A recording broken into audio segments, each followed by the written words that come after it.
With the Switch 2 finally having been announced, and a Direct focusing on it right around the corner, it seems like we finally hit the period where it's time to our beloved Nintendo system of the last 8 years. I don't really think it would be that controversial to say that this has been one of, if not Nintendo's absolute best console generation in terms of sheer game quantity and quality, thanks in no small part to them combining their legendary console series with their long-running portable counterparts. But I'm sure I'm going to get some of y'all yelling at me in the comments, so please, yes, feed me your sweet, sweet engagement. But in all seriousness, after nearly a decade of Nintendo Switch, going as far back as 2017, I thought now would be a perfect time to go back and rank what are, in my opinion, the 10 best games on the system. This way, we can all take a step back and appreciate the work of the developers who worked hard to make all of this possible. And in case you're like one of the 2 people watching this video who doesn't have a Switch, make a list of the must-play games from this generation for when you eventually get your Switch 2. A couple of ground rules before we get started. I'm only going to be including Nintendo exclusive games on this list, since if I widened it to multi-platform games, half this list would also be applicable to every other console from this same generation. And the Switch has so many exclusives that I can easily fill out the list with just exclusives and still leave a ton of great stuff out. We're also going to be sticking to one game per series, so for example, we're not going to have both Breath of the Wild and Tears of the Kingdom on here, since they're such incredibly similar games. Last but not least, something this is my opinion, and if you disagree, go, I don't know, cry about it, I guess. Anyway,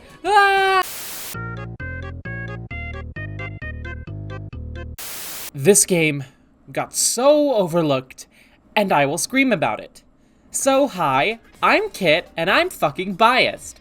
This totally wasn't just the first game I got for my Switch, and so I have an emotional attachment to the times I'd play it with my brother at restaurants or in the car, and what are you talking about? But in all seriousness, there's not really another game quite like ARMS. I played this game so much back in high school. I remember looking forward to every new character update with so much excitement, fine-tuning my skills as I climbed the ranks, participating in every single Party Crash event, and being devastated when Mechanica was eliminated in the semifinals. I mean, Min Min is my Smash main for crying out loud. ARMS has way more going for it than most people give it credit for, but in hindsight, the fact it didn't take off kinda makes a lot of sense. The game was really heavily pushed as a motion control game, and while these controls work just fine, button controls are much better. The way the game was advertised alienated a lot of core fighting game players, who saw the game as a mere gimmick rather than a genuine fighter. And that's a pretty big problem when, outside of the multiplayer, there's not a lot of extra content. Basically, no one is playing the game online anymore, and it's incredibly hard to tear my friends away from their Marvel Rivals brain rot to try ARMS of all games. But Demon Sword lesbian! But with that being said, the core gameplay in here is incredibly well designed. Every character's unique abilities complement the others incredibly well, making them all feel distinctive and worthwhile in their own ways. The way your arms charge up after guarding or dashing, and the ability to swap arm attachments work hand in hand to add incredible variety, with every attachment having different movement patterns and status effects that they can apply. When you combine all these systems together, I'd honestly be shocked if any 2 players had the same playstyle. I always tended to try and hit them with a shock to disable their arms, then an explosion to deal massive damage and knock them back. The game has such a striking art style and world, too. Every single character has a distinct look and vibe, and the lore is surprisingly extensive.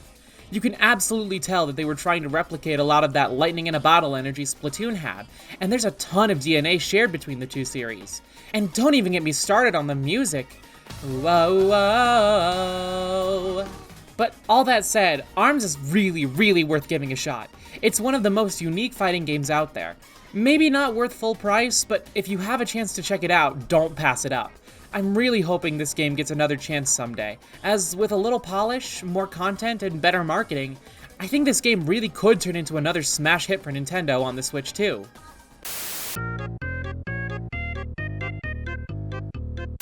So I was always a passive enjoyer of the Kirby series. When I was in high school, I borrowed a friend's copy of Planet Robobot and I absolutely adored it. And then a few years later, I had the opportunity to play through Star Allies in a multiplayer games club that I helped run at a local library. I dabbled in some of the earlier stuff, but nothing really ever clicked with me as much as Planet Robobot did. That is, until I finally picked up Kirby and the Forgotten Land, the first Kirby game I ever actually owned for myself. The demo they released before the game came out had me convinced almost instantly, and I knew I had to grab it day one, and I'm so glad that I did. This is one of the most well-designed 3D platformers I've ever played, especially if you like to go for 100% completion like I do. With it being the first mainline 3D Kirby game, it is an absolute miracle that they nailed it so well on the first go. The way they were able to translate the series' classic copy abilities into a 3D environment is so cool, especially with the way they level up and evolve throughout the game. And also, you can give Kirby a gun. I don't know whether to be proud or terrified. This game is also, definitely one of the best looking games on the Switch, and the game runs really consistently from what I can remember, despite it only running at 30 FPS. If they uncap the frame rate on the Switch too, I can only imagine this game looking better once that rolls around. Oh my gosh, and I didn't even mention mouthful mode! Just letting Kirby inhale random-ass objects and contort his stupid little body around their shape to solve puzzles is so much fun. It's a really natural extension of Kirby's general inhaling gimmick, and only slightly disturbing. Oh god, wait, no, someone's probably into this shit. No, not Kirby! He's just a little guy! A little dude! Leave him alone!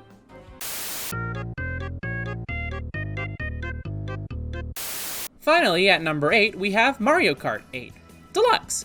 This was already among the top 5 games on the Wii U, so naturally, porting it to the Switch with a bunch of new content and all the DLC from the previous game bundled in, yeah, this was destined to be a massive hit.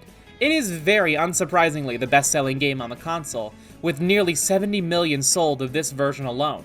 More than a third of people who own a Switch own this game. That's absolutely crazy. And I mean, what can I say about Mario Kart 8 that hasn't already been said? Easily some of the best new tracks in the entire franchise, with stuff like Toad Harbor, Sunshine Airport, Shy Guy Falls, and Mount Wario. Probably the best Bowser's Castle, and I will defend this version of Rainbow Road until I die. Even if 3DS still has the best one. The retro tracks are all fantastic in this game too, with them all being updated to look basically identical to the brand new ones in art style. And there's some standouts here. I mean, they have fucking TikTok Clock for crying out loud. And while the booster course passes might not be of the same visual quality since they were porting over tracks from Mario Kart Tour, mostly the fact that we have a Mario Kart game with 96 tracks is insane.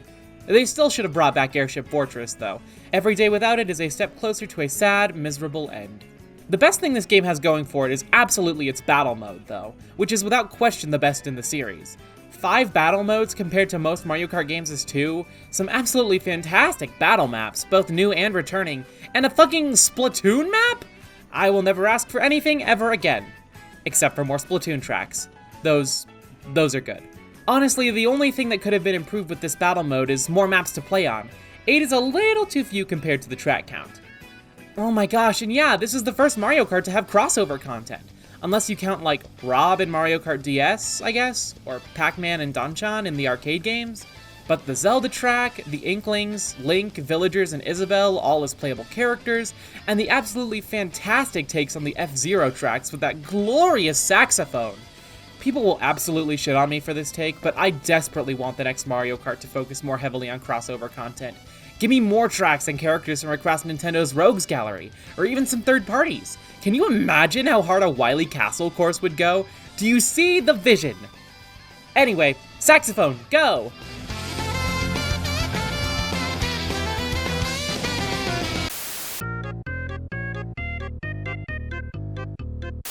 This one is gonna piss a lot of people off. One of the hardest decisions of this video was deciding which Mario platformer would make the cut. Super Mario Odyssey or Super Mario Bros. Wonder. Sure, I could have decided to consider 2D and 3D Mario separate series and include them both, but ultimately there were too many other games that I wanted to highlight. And in the end, after 15 minutes of deliberation, I decided to include Super Mario Bros. Wonder as the 7th game on this list. Mario Wonder is hands down one of the best 2D platformers I've ever played, akin to the likes of Sonic Mania and Celeste. Every single level in this game is an absolute joy to play through, with every individual gimmick giving them a unique identity. The Wonder Flowers are the exact kind of spice that 2D Mario really needed to exist in a post-Mario Maker world, something that couldn't be created within the confines of a level editor like that. I still think about the absolute joy I felt playing Piranha Plants on Parade for the first time, or the exhilarating rush of the Zip Track levels, requiring perfect timing to grab all the collectibles, and especially that killer final boss fight.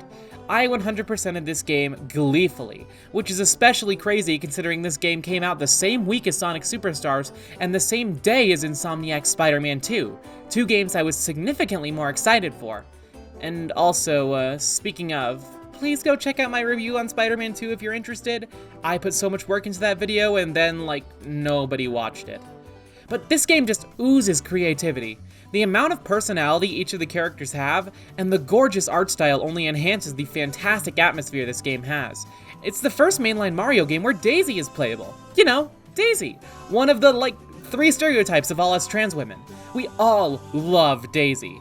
And for the record, Rosalina and Pauline are the other stereotypes. Plus, this was the game to debut the new voice cast for Mario and his friends, with Kevin Afghani taking center stage as the titular plumber and his brother. And in my opinion, he absolutely knocks it out of the park. It's a pretty different take compared to the nearly 30 years Charles Martinet had in the role, but I really like the new air he lends to such an iconic and beloved character, and I cannot wait to hear more of him and the new cast in games like Mario Kart 9. Overall, Wonder is easily the best 2D Mario platformer, in my opinion, and the definitive Mario platformer for the Switch, even with as steep competition as Mario Odyssey. Though, like, obviously that's a very close honorable mention for this list.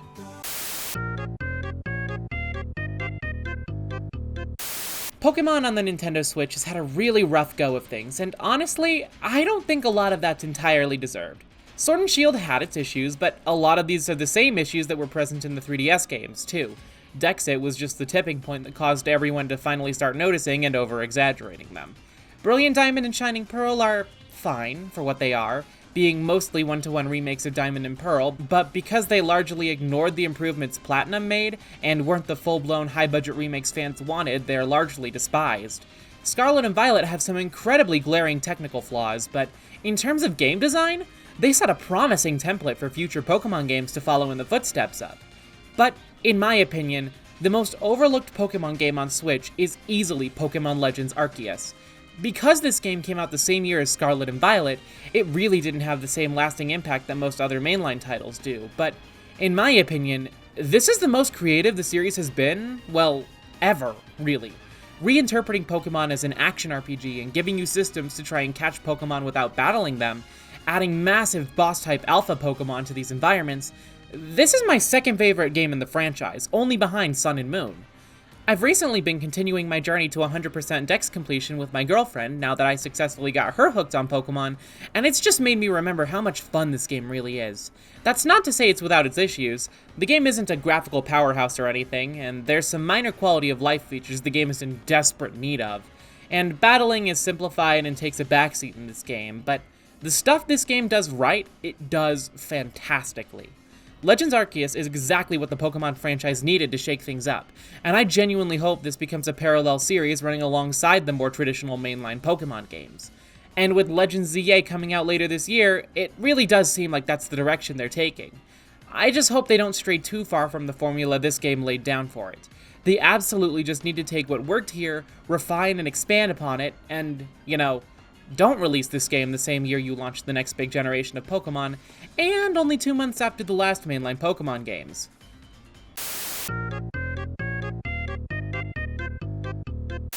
It's no overstatement to say that The Legend of Zelda Breath of the Wild completely redefined the open world genre, and is one of the greatest games of all time. So you might be surprised to find that I'm not including it on this list. I'm including its sequel. Tears of the Kingdom takes everything that worked about Breath of the Wild and expands upon it, creating something that feels wholly unique, while still providing that massive-scale, open-world exploration of its predecessor. Tears of the Kingdom more than doubles the size of its map with the addition of the Sky Islands above Hyrule and the mirror image dark and gloomy depths beneath. The side quests are so much more involved and fleshed out than in the previous game, encouraging you to explore the world so much more, which is aided by this game's new abilities. As much as I liked the Sheikah Slate from the first game, I adore the runes in Tears of the Kingdom. They're so much more versatile, and even if the controls are a bit clunky, it allows you to totally break the game with the ridiculous devices you're able to create. I remember when I went down into the depths for the first time and discovered the Yiga clan was hiding out down there, but with their own devices made out of the same tech that you used. So instead of attempting to beat them the normal way, which admittedly would have been way easier, I wasted hours and resources constructing the Yiga Killer, a device designed explicitly to obliterate everything I came into contact with down there. And when that promptly failed, I constructed the Yiga Killer Mark II, now with the ability to actually control the damn thing, which also failed. So I constructed the Yiga Killer Mark III, and you get the picture. The point is that these systems absolutely break the game wide open, and allow you to complete basically every task in your own unique way. This makes Tears of the Kingdom a truly one-of-a-kind experience, as there's no other game in this genre that offers this level of customization and creativity. The only real complaints I have with Tears are the performance, which will almost certainly be improved if not outright fixed on Switch 2, and the story, which is pretty lacking compared to Breath of the Wild, despite it going for a much larger scope. Spoilers for a 2-year-old game, but let's be honest, every issue would have been fixed if Zelda kept some of her dragon traits after her transformation. I'm not a degenerate furry, what are you talking about?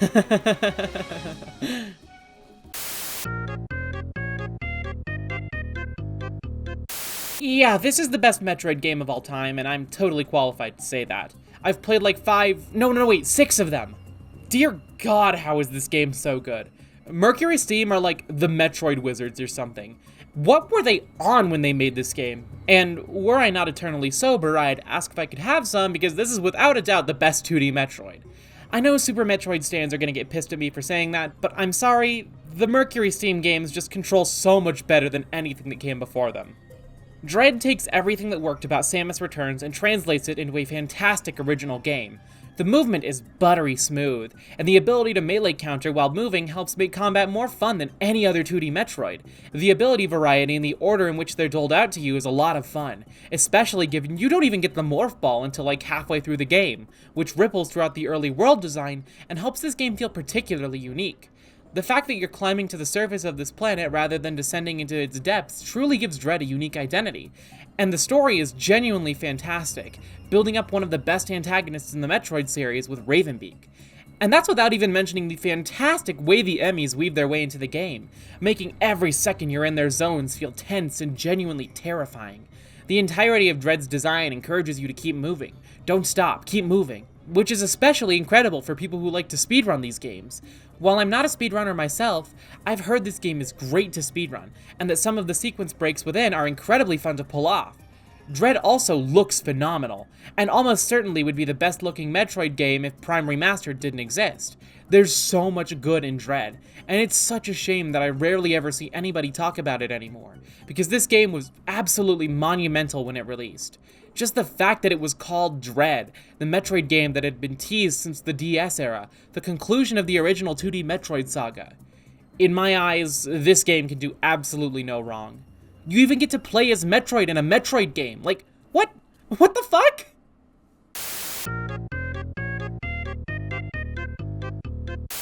Fire Emblem has always been an important series to me, ever since I was a teenager and started branching out into the wider world of gaming.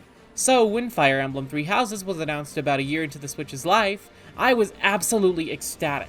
It seemed like they were taking a lot of ideas from Fates, a game with some of the most missed potential in the series, and trying to do them justice, while also borrowing elements from the Persona series, which I had just gotten into around that time. I mean, if nothing else, I'm like the anti-Scott the Woz. He's not an RPG guy, but I'm an RPG gal. Hey Scott, all here. This is cinema. And absolutely nothing could have prepared me for how fantastic this game turned out to be.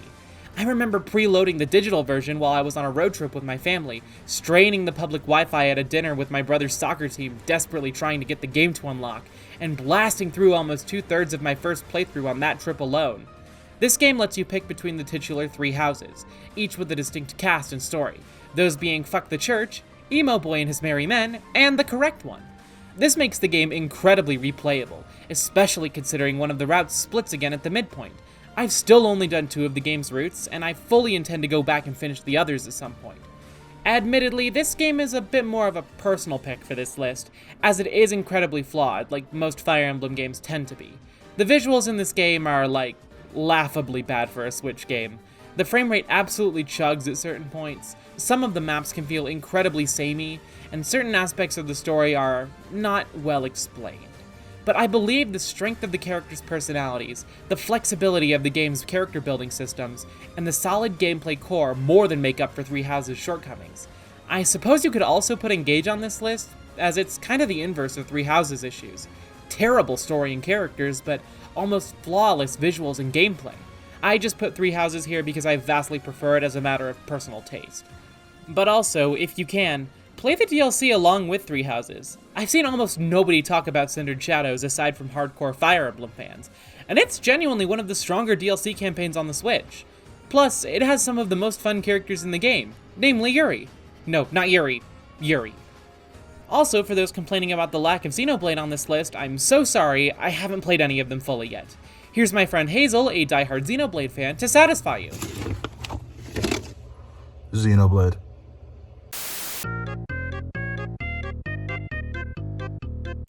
So, this was the most predictable game on this list?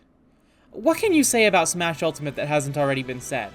Every single fighter returning from previous Smash games, and 23 brand new ones. Well, except Olimar. Fuck that guy. The most finely tuned gameplay the Smash series has ever seen. I'm sorry, Melee fans, but I've never been put off more by a game than I did in my first couple matches of Melee. An absolutely gorgeous art style that somehow unifies all these different characters and locations, some of the most chaotic multiplayer on the Switch with 8-player Smash, and a story mode that I will defend to the day I die because Subspace is a slog to actually play. Smash Ultimate is without a doubt the best game in the series. Alright, and now that I've pissed off every single Smash fan on the internet with that last paragraph, time to gush! Like, how can you dislike Smash Ultimate? Sure, it has a couple flaws here and there, like its lack of side content and the somewhat finicky online that basically every Switch game has, but in contrast with the sheer amount of good it does to counteract that, there's really no competition. Some of the craziest new characters in the series came with this game, from fan-favorite Nintendo Dream Picks to some of the craziest third-party characters the series has ever seen. We got Sora in this game. You know, Sora, partially owned by Disney, one of the stingiest companies with their IP to ever exist. They wouldn't let Spider-Man be on a child's gravestone, but sure, they'll let Sora be in Smash. Sure, Disney! And like, the stage selection in this game is nearly perfect. The only ones I'd really say are missing here are like, some of the ones from Smash 3DS, like Rainbow Road and Pac-Maze. But the old and new stages all just look fantastic, with some of my personal favorites being Mementos, Garreg Mach Monastery, and Wily Castle. Plus, with the addition of custom stages, I can play on weird shit like Windows 98, Waluigi's Wrath, and McDonald's? I don't know what's scarier, the fact that this exists, or the fact that I've probably played 8-player Smash on this stage more than anything else in the game. If someone picks an instant kill Final Smash on McDonald's, they are the #1 target. And people are gonna give me shit for this, but I actually really like the Spirits mode in Ultimate. I think it's a really creative way to iterate on trophies, even if they are just PNGs, and creating literal hundreds of unique battles based on these characters is incredibly endearing. It hones in on what Smash is great at, the core gameplay, rather than trying to make it into a level-based platformer with fighting game mechanics like Subspace did. It's especially fun when you look at a Spirit battle and you're like, oh, that's a really fun way to interpret that character's abilities. All in all, Ultimate is, well, the ultimate Smash game. I have no idea how they're ever going to come close to this again, but for now, this is the best game in the series, and one of the biggest must-plays on the system.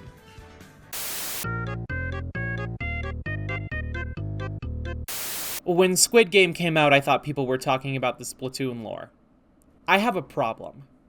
It should be absolutely unsurprising to anyone familiar with my channel that Splatoon would make an appearance here, and I know a bunch of diehards are going to burn me at the stake for saying 3 is actually good, so here's an idea for those of you who want to kill me. Stop watching the video, go play an hour of Splatoon 3's multiplayer, and then go back and play Splatoon 2's. The difference is night and day. Now, that's not to say Splatoon 2 was bad, it's just a much more slowly paced, less well-balanced game. And with stuff like Octo Expansion, it nearly did take this top spot, because that's like the single best DLC campaign Nintendo has ever made, in my opinion. But in comparison with Splatoon 3, Splatoon 3 takes every single thing the second game did and brings it up to the next level.